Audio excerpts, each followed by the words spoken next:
Hi there, it's Jenna from scribblinggrace.com. So if you have been following me for a while, you know that I do Bible journaling tutorials, but one of the big things about my personal Bible journaling style is that I do a ton of brush calligraphy or hand lettering on pretty much every single one of my Bible journaling pages. It's just a really great way to add lettering of your verse without relying on stickers or stamps.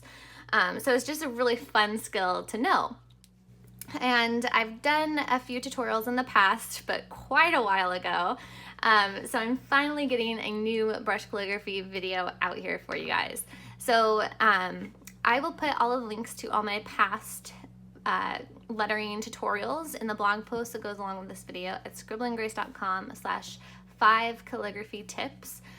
It'll be just one word, but I'll link it in the description as well. So if you have not watched any of my brush lettering tutorials or anybody's, you don't even know where to begin, I would highly recommend heading on over there now, watching those videos, downloading the free printables that are with pretty much every single one of the tutorials that I have already.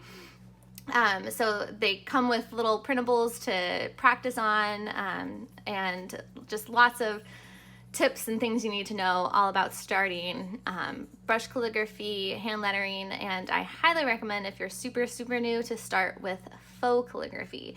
So again, scribblinggrace.com/5calligraphy-tips, and you'll find all of those tutorials. Then head on back over here and find out these 5 tips that I'm going to be sharing with you today. All right, so I'm going to go ahead and jump on in to my 5 brush calligraphy tips I have for you. This again is for you if you already know the basics to brush calligraphy. You could do this, same tips apply for faux calligraphy as well, but you need to know the basics of upstrokes and downstrokes and generally how to create letters and things like that. These tips are really just to improve your brush calligraphy, so if you've started and you've practiced a while, I hope that these tips will help you out a little bit. So my number 1 tip, although it's not technically part of this 5, but I just want to say it off the bat, calligraphy, hand lettering, it just takes practice. I started about 3 years ago and I've improved so much since then. I can't even tell you. I'll put some pictures of my old work in the blog post that goes along this video, so you can go and see that comparison of how much you grow just through practice. But so I just want to say that practice, but I do have these 5 tips for you. Okay, so number 1, I'm going to attempt to letter while talking. So we'll see how this goes. Okay, my number 1 tip is to go slow. So one of the things I've noticed with a lot of beginner letterers is that you try to go too fast, and then it gets a lot harder to create those upstrokes and those downstrokes. When you're going super fast, it gets harder to focus. The other thing though is that you also don't want to go so slow that you're wiggling.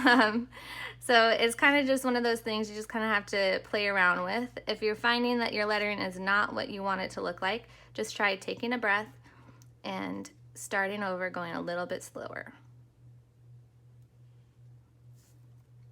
Okay, number 2, pick up the pen.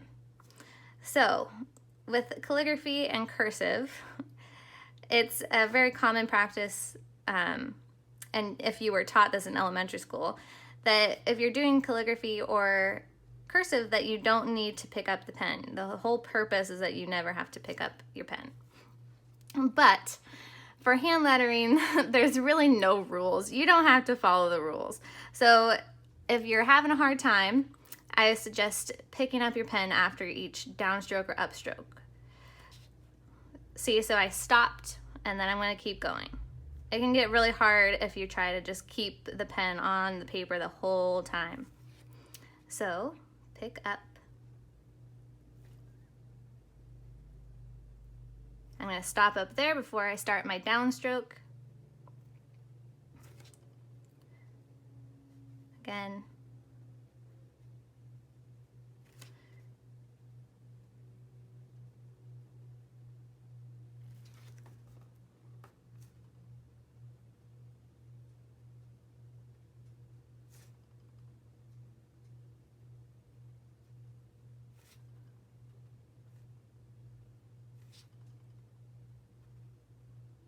Voila, makes it so much easier. Okay, number 3. Hold the pen at 45 degrees. So this is another tricky one. The whole point of the brush pen is that it has a flexible tip. So if you're trying to write with it straight down, like you would a normal pencil for a lot of us, you're not gonna get those same downstrokes. So I'll just show you. I'm trying my best to create brush calligraphy while holding my pen up straight.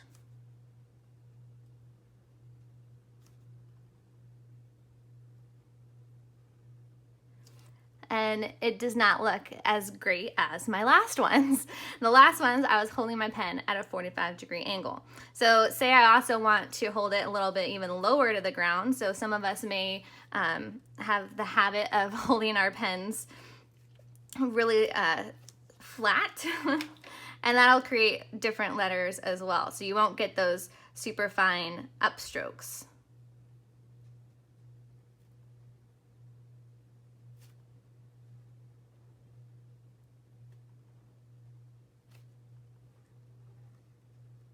Okay, so holding your pen at 45-degree angle will give you the best upstrokes and downstrokes. The way that you hold your pen doesn't necessarily matter, though if you're holding your pen in a weird way, that might be difficult. So try to hold your pen whatever way is most comfortable to you, but whichever way can get you that 45-degree angle and create the best strokes for you.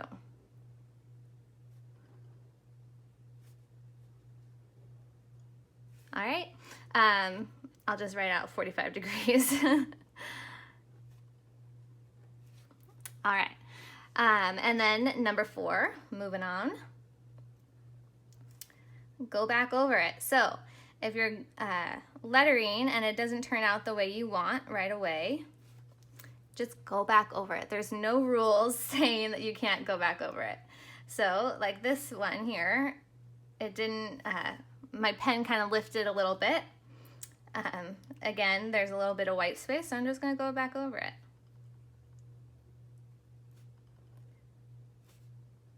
I think we can get a little caught up in trying to follow the rules and doing the perfect calligraphy the first time, but sometimes it doesn't always work out the first time. So another thing is that sometimes, especially with this Tombow Food no Suke brush pen that I'm using, I can get like little, on my downstrokes and upstrokes, I can get little flyaways or little gaps. So I'll just go back over and fill in those gaps. And then here, it's a little bit uneven, so I'm just gonna go back over it. My upstroke isn't as thin, but it still looks a lot better than if I were to just leave it.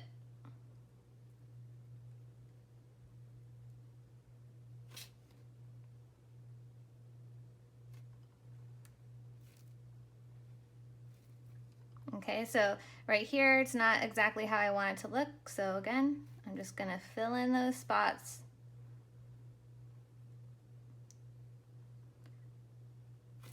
So it looks nice and good, okay?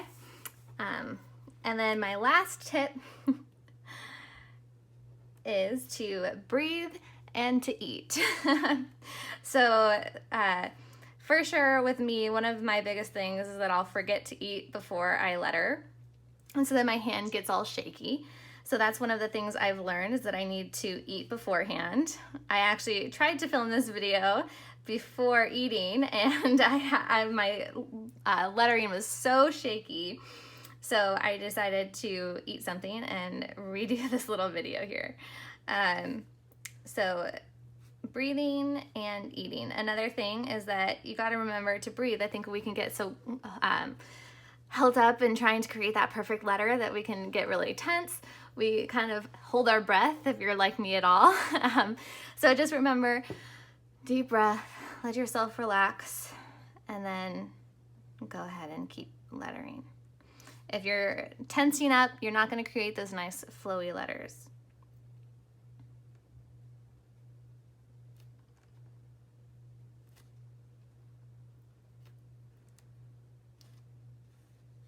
Ta-da! So that's all of my tips here, my 5 tips. My last bonus tip is to practice on tracing paper. So if you are new, I would head on over to my past calligraphy tutorials so that you can get the free printable practice sheets. And then I recommend printing out just once and then using tracing paper on top of it. Tracing paper is both a little bit cheaper and it gives a nice surface for your brush pen to glide on. So it's just a really great way to practice, especially if you're using something underneath. So yeah, again, the pen that I was using for this is the Tombow Fudenosuke soft tip. They also come in a hard tip.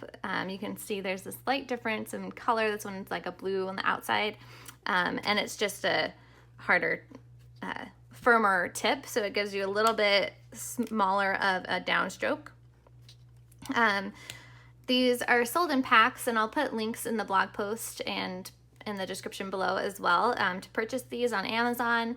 They come in packs with both of these, and I love both of them. I use them interchangeably. So some people do find that they prefer one over the other, so I recommend just getting the pack and trying them out. These are great beginner lettering pens. I'm not even a really beginner, though I'm sure I still have a lot to learn, but I still use these all the time. They're just great lettering pens, and they don't bleed through a journaling Bible page. So all right, I think that's it. I hope that you enjoyed this video. If you did, please give it a thumbs up and subscribe to my channel. And be sure, again, scribblinggrace.com/5 calligraphy tips to find the tutorials that I've done in the past and links to all the supplies that I recommend for hand lettering. All right, have a great day. God bless.